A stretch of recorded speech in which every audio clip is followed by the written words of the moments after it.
Assalamualaikum warahmatullahi wabarakatuh. Selamat pagi, salam sejahtera bagi kita semua. Perkenalkan, saya Nur Eva Aristina, dosen tetap pada program studi Kebidanan Malang, jurusan Kebidanan Poltekkes Kemenkes Malang.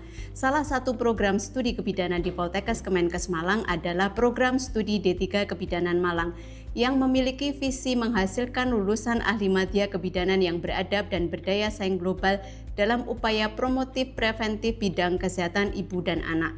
Program studi D3 Kebidanan Malang merupakan program studi vokasi yang menghasilkan ahli madya kebidanan yang memiliki kemampuan memberikan asuhan kebidanan esensial sesuai standar profesi serta memiliki kemampuan komunikasi dan edukasi dalam upaya promotif dan preventif terkait kesehatan perempuan, ibu, anak, dan masyarakat.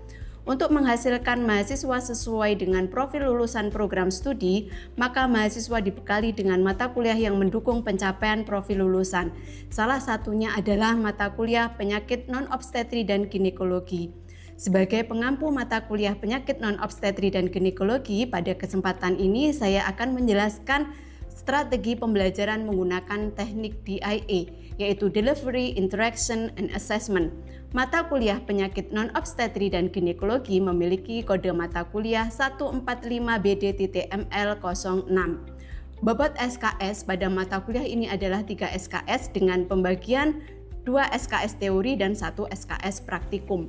Pada mata kuliah ini, mahasiswa akan mempelajari mengenai konsep penyakit degeneratif, infeksi menular seksual, infeksi virus dan bakteri, serta penyakit imunologi yang dapat mempengaruhi sistem reproduksi. Selain itu, mahasiswa juga akan belajar mengenai deteksi dini keganasan seperti IVA, pap smear, dan pemeriksaan payudara meliputi Saranis dan Sadari. Capaian pembelajaran lulusan program studi yang dibebankan pada mata kuliah penyakit non-obstetri dan ginekologi antara lain CPL 1 menjalankan praktik kebidanan sesuai dengan kompetensi, kewenangan, dan kode etik profesi. CPL 2 mampu memecahkan masalah dalam pelayanan dan asuhan kebidanan sesuai dengan kompetensi, kewenangan, yang berbasis bukti ilmiah dan bertanggung jawab atas hasil secara mandiri. CPL 3 mengetahui pengetahuan faktual tentang jenis, masa inkubasi, dampak penyakit-penyakit imun dan infeksi pada kehamilan dan persalinan. Sedangkan CPL 4 mampu melaksanakan deteksi dini kelainan pada kehamilan, persalinan, pasca persalinan, bayi baru lahir, bayi dan balita, dan penanganan awal kegawat daruratan, serta melakukan rujukan kepada profesional lain yang relevan. Sedangkan capaian pembelajaran mata kuliah atau CPMK pada mata kuliah penyakit non-obstetri dan ginekologi adalah CPMK 1 memiliki kemampuan menjelaskan penyakit-penyakit umum dan infeksi pada kehamilan, persalinan, dan nifas, serta melaksanakan praktik kebidanan sesuai dengan kompetensi dan kewenangan. CPMK 2 memiliki kemampuan memecahkan masalah dan melaksanakan deteksi dini kelainan pada kehamilan, persalinan, dan pasca persalinan berbasis bukti ilmiah serta melakukan penanganan awal dan rujukan kepada profesional lain. Selanjutnya, bahan kajian pada mata kuliah ini antara lain 1. Konsep penyakit turunan dan degeneratif yang mempengaruhi sistem reproduksi, kemudian konsep infeksi menular seksual yang mempengaruhi sistem reproduksi. Bahan kajian 3. Konsep infeksi saluran kemih atau ISK dan penyakit ginjal. Kemudian bahan kajian keempat adalah konsep infeksi virus yang mempengaruhi sistem reproduksi. Pada bahan kajian 5, konsep penyakit infeksi bakteri dan plasmodium yang berdampak pada anemia. Pada bahan kajian 6, konsep penyakit imunologi yang mempengaruhi sistem reproduksi. Bahan kajian 7, anamnese dan pemeriksaan ginekologi meliputi IVA, pap smear, dan pemeriksaan payudara sendiri, Sadari, dan juga Saranis, serta menerapkan sistem rujukan pada kasus ginekologi yang telah didapatkan. Bahan kajian yang terakhir adalah konsep manajemen asuhan kebidanan pada penyakit non-obstetrik dan ginekologi yang mempengaruhi sistem reproduksi. Materi yang disampaikan kepada mahasiswa menggunakan referensi yang telah up to date dan merupakan integrasi dari hasil penelitian dan pengabdian masyarakat yang dilakukan oleh dosen pengampu berkolaborasi dengan tim dosen dan mahasiswa. Berikutnya, setelah mengetahui gambaran mata kuliah penyakit non-obstetri dan ginekologi, selanjutnya saya akan menjelaskan proses pembelajaran menggunakan teknik DIA. D yang pertama yaitu delivery. yaitu strategi penyampaian materi maupun praktikum dilakukan oleh tim dosen mata kuliah dengan tatap muka. Pada saat penyampaian materi, saya memastikan dilakukan dengan cara yang menyenangkan dan menarik bagi mahasiswa serta terstruktur. Materi pada SKS teori yang saya sampaikan adalah konsep penyakit turunan dan degeneratif yang mempengaruhi sistem reproduksi antara lain jantung, diabetes mellitus, hipertensi, asma bronkial. Kemudian konsep penyakit virus yang mempengaruhi sistem reproduksi yaitu TORCH, hepatitis B, dan COVID-19. Sedangkan untuk SKS praktek, saya memfasilitasi pembelajaran pemeriksaan ginekologi mengenai pemeriksaan payudara sendiri atau sadari. Waktu yang digunakan dalam penyampaian materi setiap satu SKS adalah 50 menit tatap muka untuk SKS teori dan 170 menit untuk SKS praktek. Bentuk pembelajaran yang digunakan pada mata kuliah ini adalah blended learning pada SKS teori, yaitu memadukan bentuk pembelajaran secara luring di kelas maupun daring. Pembelajaran dilakukan sinkron, baik itu sinkron langsung maupun sinkron maya. Untuk pembelajaran asinkron terdiri dari asinkron mandiri dan asinkron kolaboratif. Metode pembelajaran yang digunakan adalah student-centered learning, meliputi cooperative learning, simulasi atau demonstrasi, dan case-based learning, serta skill assessment. Pembelajaran teori secara tatap muka dilakukan secara luring di kelas untuk memberikan pengetahuan awal kepada mahasiswa sebelum melakukan praktikum di laboratorium. Selain itu, juga mahasiswa akan dibekali atau diberikan penuntun belajar atau daftar tilik keterampilan untuk dipelajari sebagai persiapan praktikum. Selanjutnya, strategi delivery yang saya gunakan antara lain presentasi visual yang interaktif, video edukatif pendek, dan studi kasus nyata. Materi yang diberikan selain menggunakan PPT juga menggunakan buku referensi, integrasi hasil dari penelitian, dan video pembelajaran dari YouTube. Tahap pembelajaran berikutnya adalah interaction, yaitu proses saya berinteraksi dengan mahasiswa. Pada proses ini, saya mendorong mahasiswa untuk berpikir kritis, bertanya, dan berdiskusi. Interaction atau interaksi di kelas dilakukan berbagai cara agar mahasiswa aktif di kelas dan dapat memahami materi yang disampaikan. Strategi agar mahasiswa aktif di kelas dilakukan dengan cara diskusi interaktif terkait materi yang disampaikan, tugas kolaboratif kelompok kecil berbasis studi kasus yang didapatkan dari berbagai jurnal penelitian. Mahasiswa diberikan ruang untuk mengembangkan kemampuan presentasi kasus yang didapatkan dan menyampaikan gagasan berdasarkan telaah pustaka. Tahap akhir dari pembelajaran adalah assessment. Seluruh pembelajaran ditutup dengan penilaian objektif, transparan, dan berbasis kinerja.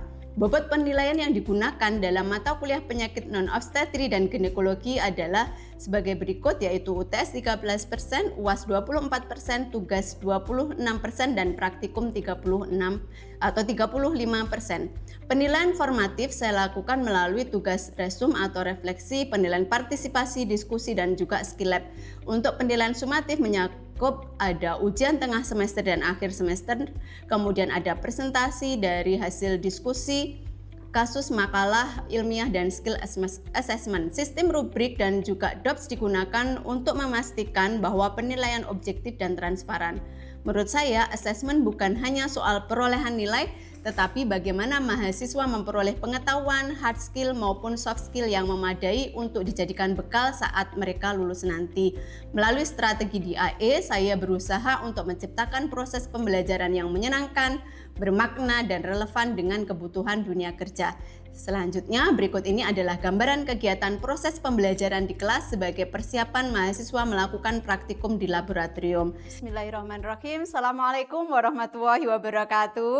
Waalaikumsalam warahmatullahi wabarakatuh. Selamat pagi rekan-rekan sekalian. Bagaimana kabarnya hari ini? Baik. Alhamdulillah sehat semuanya? Sehat.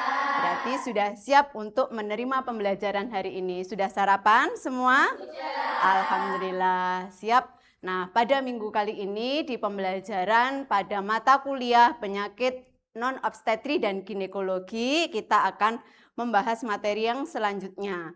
Nah, masih ingat apa ini? Siapa yang tahu? Mbak Aisyah? Oke? Bidan dan pasien. Good. Ada lagi? Silakan Mbak Farah. Seorang bidan yang lagi memeriksa payudara pasien di suatu fasilitas kesehatan. Luar biasa. Jadi pada minggu kemarin kita sudah mempelajari tentang pemeriksaan payudara secara klinis. Dilakukan oleh siapa? Tenaga kesehatan. Termasuk kita sebagai seorang bidan. Nah, kalau kemarin sudah pemeriksaan oleh tenaga kesehatan, apakah pemeriksaan payudara hanya boleh dilakukan oleh tenaga kesehatan? Tidak. Tentunya tidak hanya oleh tenaga kesehatan, tapi bisa dilakukan oleh siapa? Diri sendiri atau dilakukan secara mandiri. Itulah yang akan kita pelajari hari ini, teman-teman. Capaian pembelajaran kita masih pada sub CPMK 7, yaitu mahasiswa mampu untuk melakukan anamnesis dan pemeriksaan ginekologi antara lain IVA, pap smear, dan pemeriksaan payudara. Dan juga menerapkan sistem rujukan pada kasus ginekologi yang telah didapatkan. Khususnya materi pokok kita pada pagi hari ini adalah terkait dengan pemeriksaan payudara sendiri atau sadari. Sudah pernah ada yang melakukan? Belum? Oke, nanti kita sama-sama coba untuk melakukan ya. Ini sebagai pengantar sebelum teman-teman melakukan praktikum nanti di laboratorium. Baik, ini yang pertama, yaitu pengertian tentang sadari. Sadari adalah pemeriksaan yang dilakukan sebagai deteksi dini adanya kanker payudara yang dilakukan oleh setiap perempuan atau setiap wanita untuk mencari benjolan yang dicurigai atau misalnya ada kelainan lainnya. Nah, kemudian apa sih tujuan dari sadari? Satu, yaitu untuk deteksi dini adanya kanker payudara. Semakin dini kanker payudara itu bisa dideteksi, maka akan semakin dini pula untuk bisa dilakukan penanganan. Sehingga apa?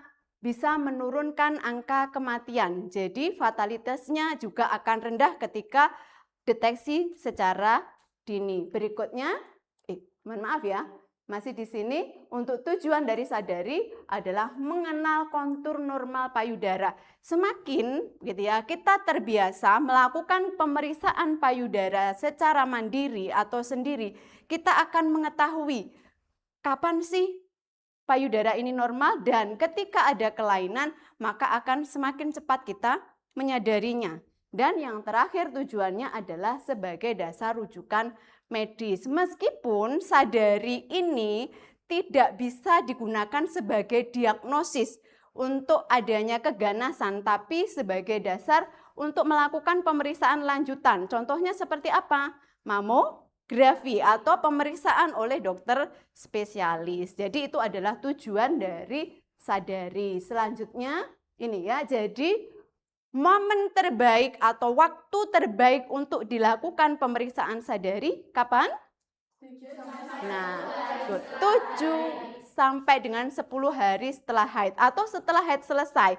Normalnya perempuan haid atau menstruasi adalah 7 hari. Kenapa kok di masa ini 7 sampai dengan 10 hari? Karena pada saat ini payudara itu tidak lagi bengkak disebabkan oleh perubahan hormonal, apakah itu estrogen maupun progesteron, sehingga jaringan akan lebih lunak dan juga longgar dan tidak kencang, sehingga sangat mudah kita untuk bisa melakukan pemeriksaan payudara secara mandiri gitu ya. Ada yang pernah kalau mau menstruasi atau haid payudaranya terasa kencang atau sakit gitu ya. Nah, itu adanya perubahan hormon atau biasa kita sebut dengan apa?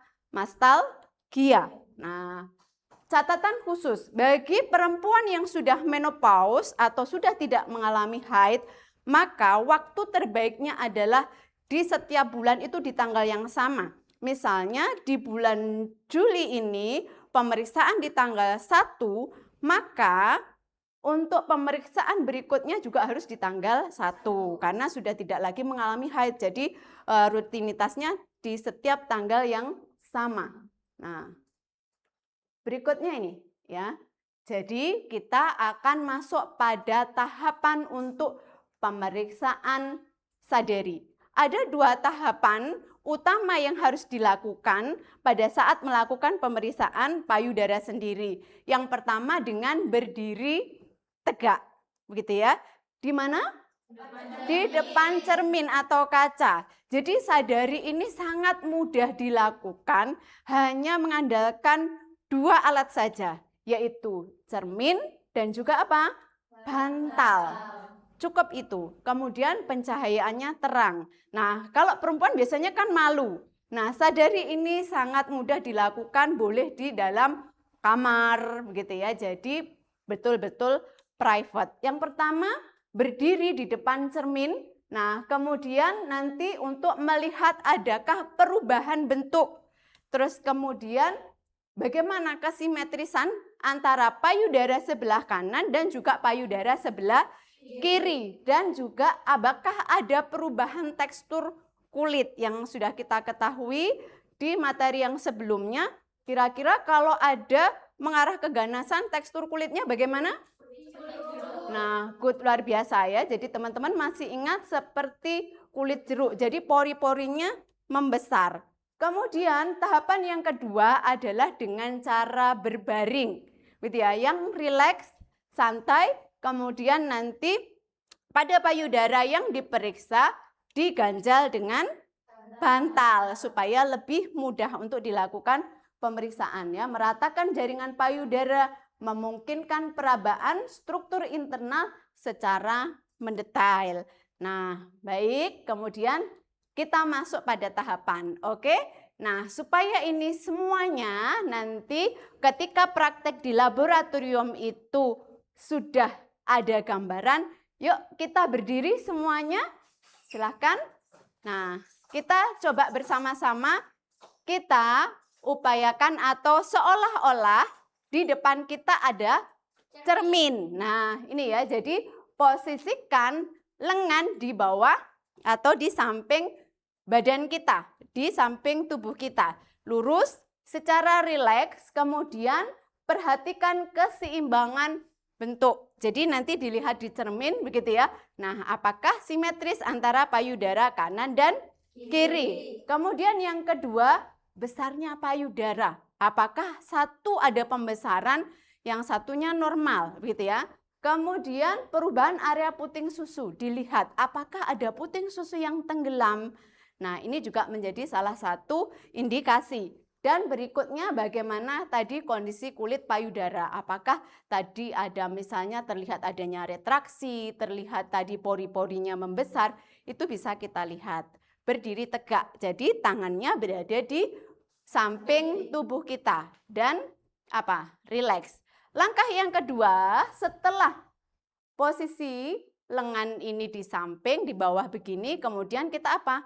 Angkat kedua tangan ke atas. Yuk kita angkat kedua tangan ke atas. Kemudian cek kembali ya, setelah diangkat posisinya untuk melihat apakah ada retraksi atau tarikan pada kulit payudara. Nah, kalau ada hal yang tidak normal atau kelainan, biasanya akan apa? Kelihatan apa? Lekukan, betul sekali. Jadi retraksi, tertarik ke dalam. Good, Mbak Nadira. Nah, perlekatan ini ada tumor ya, atau ada perlekatan terhadap otot dan fascia di bawahnya. Nah, kita boleh ya, jadi nanti teman-teman setelah seperti ini juga, nah untuk dilihat, jadi ya miring kanan dan kiri. Nah di cermin kemudian dilihat untuk melihat, jadi kan kalau ke depan hanya terlihat di bagian depan saja, kanan dan kirinya. Oke, bisa diturunkan, kemudian kita ke langkah selanjutnya. Nah ini berdiri lagi tegak di depan cermin. Kemudian kita miringkan badan kita ke kanan dan ke kiri gitu ya, sambil dilihat.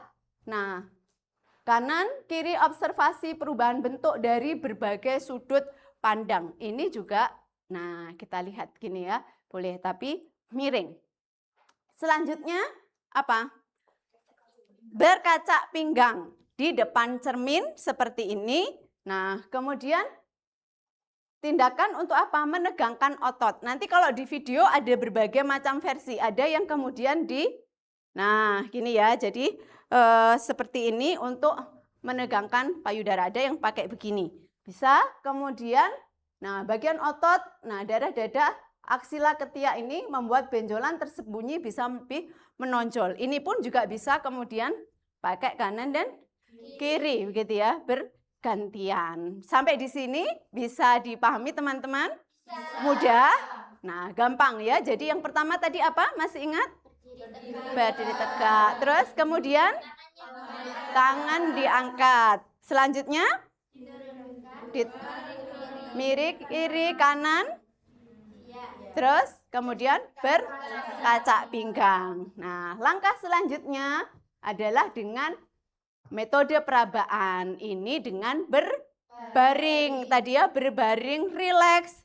Nah, taruh bantal. Pemeriksaan yang pertama apabila di payudara kanan, maka kita angkat begini, bantal diletakkan di bawah. Nah, di bawah punggungnya. Itu ya. Nah, ini ya, posisikan begitu ya. Nah, mengapa berbaring? Karena jaringan payudara ini akan lebih rata di atas dada, membuatnya lebih tipis dan memudahkan ketika kita mendeteksi adanya benjolan. Gitu ya, bahu kanan letakkan handuk lipat atau bantal ya yang gampang. Nah, di bahu menaikkan area yang diperiksa. Kemudian lutut boleh lurus atau ditekuk. Nah, tangan kemudian kanan di bawah dan jari kita pakai 3 jari. Yuk kita coba. Nah, ini teknik selanjutnya ada 2 teknik. Ini ya, teknik perabaan memutar. Kita mulai berawal dari yang paling kanan atas. Mohon maaf, ke skip ya. Mulai dari ketiak. Nah, putar, tekan, rasakan ada benjolan. Semakin ke dalam atau ke bawah. Gerakan tangan berlahan-lahan. Nah, sampai dengan garis bra atau bra line di sini, kemudian turunkan sampai dengan 2 atau ini ya. Nah, 2 cm ke arah kanan dan kiri. Ada enggak benjolannya gitu ya. Kemudian bergerak lagi ke atas menuju tulang selangkang. Memutar gitu ya. Nah, ditekan, tekan lagi. Nah, ulangi pola ini naik turun begitu ya dari garis tengah hingga dada, kemudian sampai tengah ketiak dan seluruh area payudara terperiksa.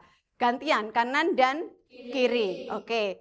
Nah, selanjutnya ini yang teknik perabaan memutar. Sama begitu ya tadi tapi dengan tekniknya mutar dari atas ke kiri gitu ya.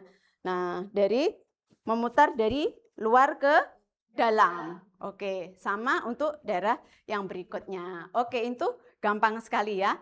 Next kita lihat video, silahkan teman-teman bisa duduk kembali. Nah, sebelumnya nanti di tahap akhir, sebelum ini lihat ya, cek ya pemeriksaan payudara dengan pakai apa begitu ya. Jadi dipancet di area puting, tapi jangan langsung dari puting, tapi dari pangkal ke puting. Ada cairan yang keluar atau tidak dan dicek pada daerah ketiak, begitu ya, ada benjolan atau tidak. Nah, ini yang terakhir. Nah, kita lihat videonya.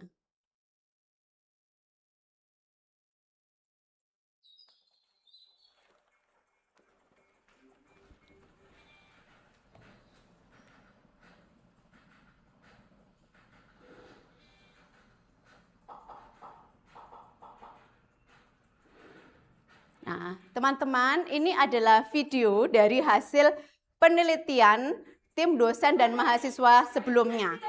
Nah, oke.